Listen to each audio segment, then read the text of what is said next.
अस्सलामुअलैकुम वीवर्स। तो आज की इस वीडियो में मैं आपको जिस मेडिसिन का रिव्यू करवाने जा रहा हूँ वो मेडिसिन है रिथमो टैबलेट्स। यानी आज की इस वीडियो में मैं आपको रिथमो टैबलेट्स की इंफॉर्मेशन बताऊंगा जिसमें इसके यूजेज होंगे और इसके साइड इफ़ेक्ट भी होंगे। तो सबसे पहले मैं आपको रिथमो टैबलेट्स के यूजेज बताऊँगा, यानी किस लिए हम इस रिथमो टैबलेट्स को इस्तेमाल में लाते हैं। साइनोसाइड्स के लिए भी हम इस रिथमो टैबलेट्स को इस्तेमाल करते हैं। नमूनिया हो तब भी हम इसी टैबलेट्स को इस्तेमाल में लाते हैं। और उसके बाद गले के टॉन्सिस के लिए भी हम इसी रिथमो टैबलेट्स को यूज़ करते हैं।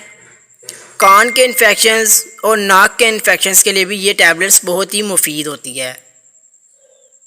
स्किन इन्फेक्शंस हो तब भी हम इसी रिथमो टैबलेट्स को इस्तेमाल में लाते हैं। यानी ये रिथमो टैबलेट जो कि हर किस्म की इन्फेक्शंस के लिए इस्तेमाल में लाई जाती है।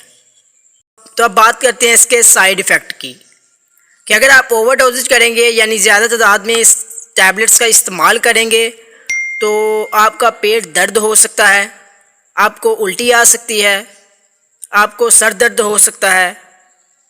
प्लीज़ इस टैबलेट्स को अपने डॉक्टर के मशवरे से यूज़ करें। तो व्यूअर्स, अगर आपको ये वीडियो अच्छी लगे तो वीडियो को लाइक करें, कमेंट्स में ज़रूर बताएं और मेडिकल इन्फॉर्मेशन चैनल को सब्सक्राइब करें और बेल आइकन को लाजमी प्रेस करें ताकि आपको इसकी न्यू वीडियो बखूबी आसानी से मिल सके। तो मिलेंगे नेक्स्ट वीडियो में न्यू मेडिसिन के साथ, तब तक के लिए मुझे इजाज़त दें। अल्लाह हाफिज़।